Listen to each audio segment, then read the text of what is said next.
May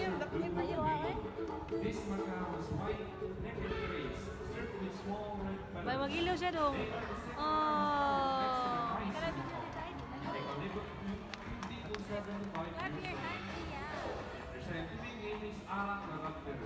there you go.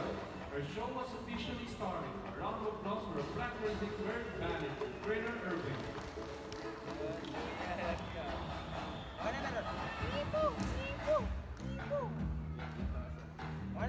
Hello everyone! Maayong hapon sa tanan and welcome to Cebu Ocean Parks Amphitheater. By the way, my name is Alfie and I'll be your host for today.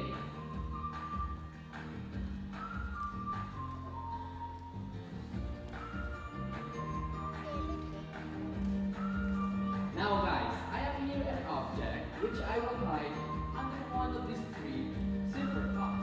So guys, where do you want me to put this object? On your left, right, or in the middle? Middle. Again, which side? Left, right, or in the middle? Alright, let's put it right here. So, let's call in our psychic bird, Goldie. Psyche word.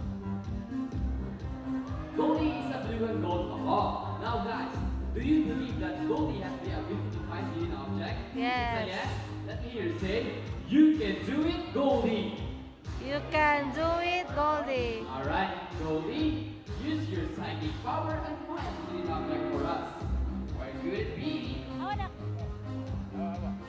There you go! Our psychic bird, Goldie.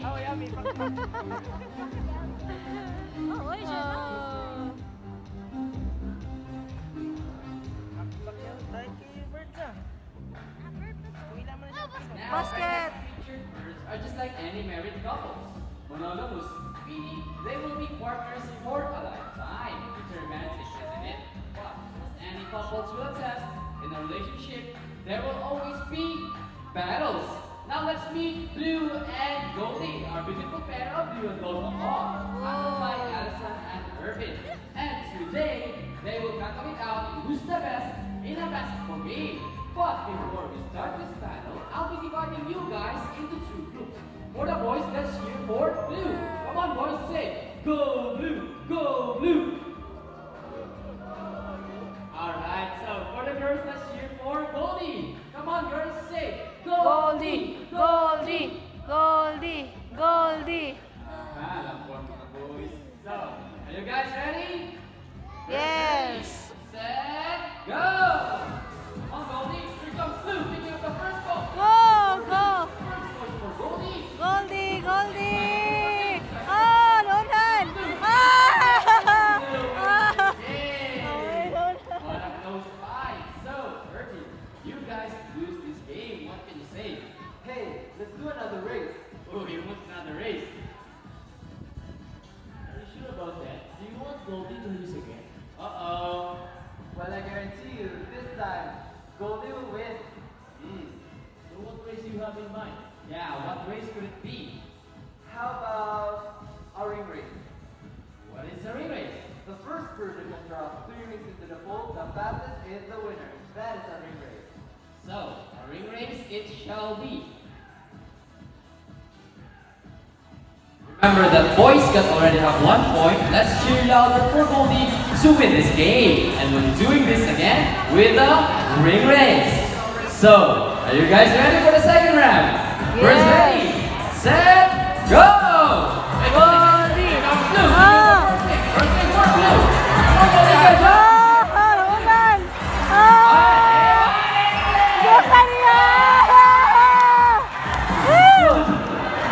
Sailor. So, Kasan. Ellison, you see that? 3 rings at the same time. What do you say? Hey, no cheating. Did you guys want to cheat? That wasn't cheating. Goldie used her brain. Yeah. So is it true that girls are more intelligent than the boys? Yes. Of course. A round of applause for Blue and Goldie.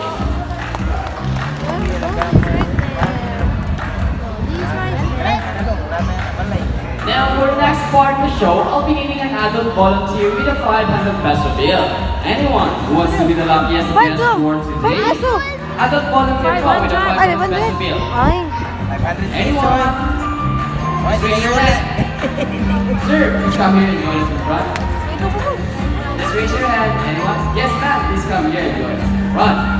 As you will notice, most of the birds in the show are parrots. It's because parrots are highly intelligent, colorful, charismatic, and musically inclined. They have very good memories and can remember even the smallest details. Hello, ma'am. I'm Hapo. Can I have your name, please? Round of applause for our volunteer, Miss Day. Right now, can I have your money? Yes, I'll be holding it. Alright, ma'am, just face me. Alright, extend your left arm like this. Left arm. So I'll be putting your money between your fingers. So, ma'am, do you have any idea what will happen next? No idea? Well, you'll see because here comes our money bird, Blue. Our money bird can detect if the money is fake or not. Come on, Blue. Check the money for us. Here comes Blue. What's next? Blue flies back, and I guess Blue will take the money. A round of applause for our solo. So, man, before you go back to your seat, I have a question for you. Did you know that Cebu Ocean Park is also a wildlife rescue for the animals? Now you know, and your money will go a long way. We're very grateful for that. Thank you so much, man. Bye.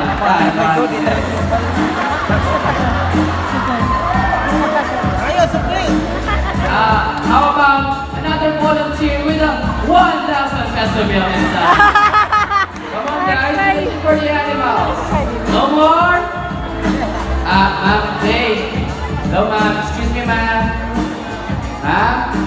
Are you okay? Are you sure, ma'am? Bukan lagi kita nama. No, ma'am, we're just kidding. Please come here in front, and Blue will give your money back. But before Blue will give your money back, you will also have a photo opportunity with Blue. Will that be okay, ma'am? Photo with Blue. Will that be okay? Alright, please come here in front. Ewan si Bibo, di balik ako ba dito? What's ma'am? Hindi mo. Alright, just follow Trainer Ellison's instruction. Alright. Alright, there you go. Give us your best pose and best smile together with our money bird, Blue. Ay, maganda sa sofa. Good? Alright. There you go. And here's your money back. Thank you so much. A round of applause for our volunteer. And once again, our money bird, Blue.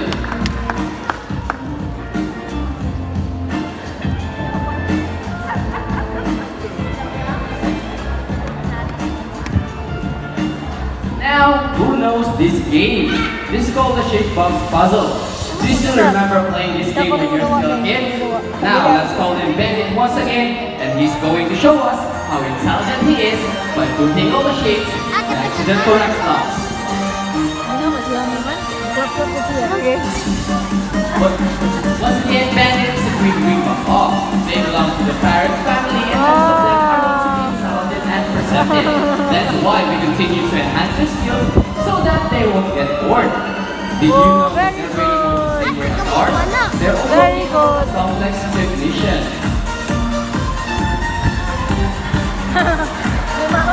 This macaw is widespread in the forest and open woodlands of South America. There you go. They're the second largest parrot next to the hyacinth macaw. They typically feed on seeds, nuts, salts, and minerals along the river banks. There you go. Intelligent, right? A round of applause for our green-winged macaw, Bandit.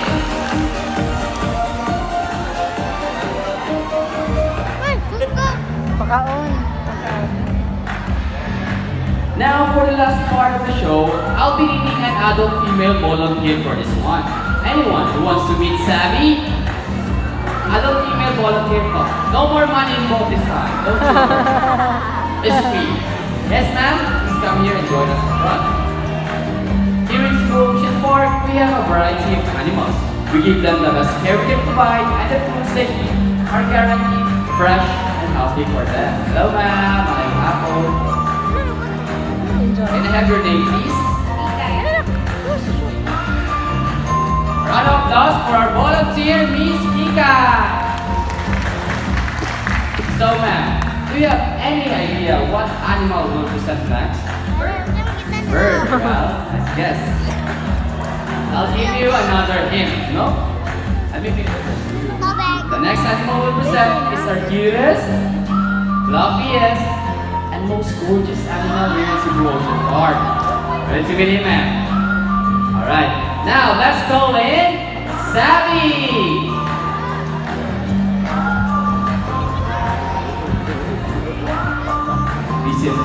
Once again, let's call in Savvy!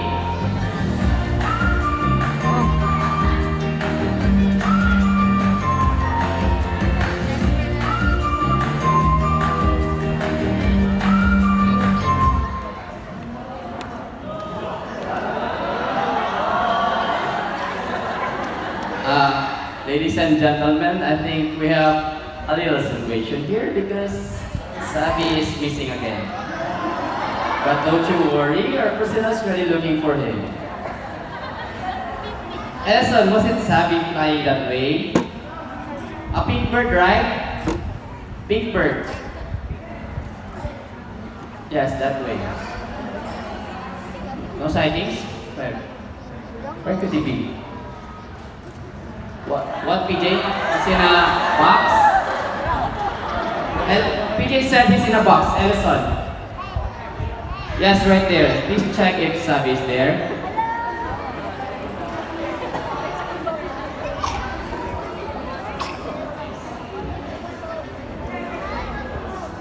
So, Ellison, is Savvy there? What is he doing there? How is he?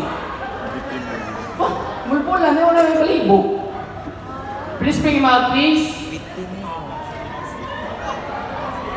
Oh? Mo ako yun. There it is! Our Savannah Montessori Resort, Savvy! And Savvy wants to have a photo with you. And tell me that. Heading to the vast area of Africa, Savannah Montessori Resorts are among the largest lizard species on Earth. Alright then, meet Savvy, our cutest, loveliest, and most gorgeous animal here in Cebu Park. Isn't he gorgeous?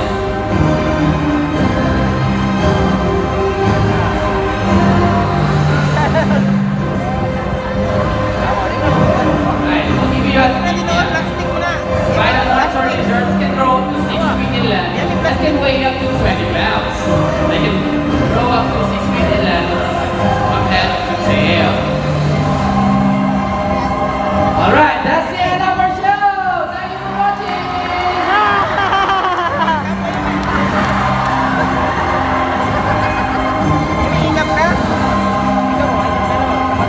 Alright.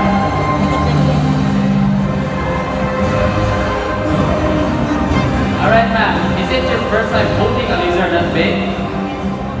How was it? Congratulations for conquering your fear! Thank you so much, ma'am! A round of applause for our volunteer! And once again, our Savannah Montessori Resort, Savvy!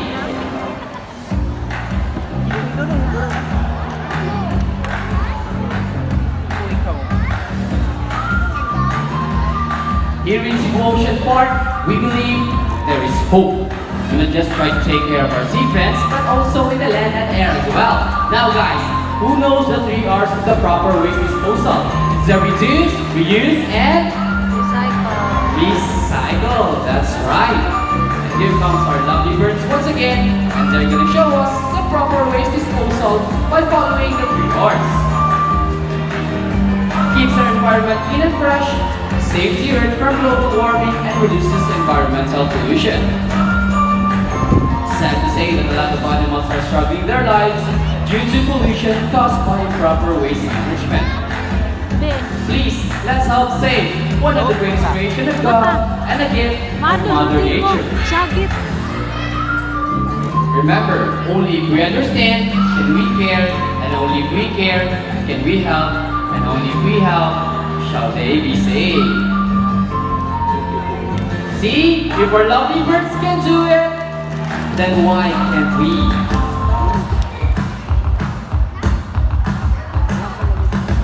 Ladies and gentlemen, that is the end of our show. Are the animals spectacular? Yes. Well, in our own ways, no matter how small the effort, let's take action in saving them from extinction. Please, let us do our part in saving this world because remember, this is the only home we got. Now, let me represent to you the animals and trainers that made the show possible. We have Irvin with Goldie. We have Bandit with Ellison. We have PJ, our sound guy right over there. And along with that, the Stop Cheers Emotion Part, it's me again, Alvin, host for today. Thank you for watching and goodbye!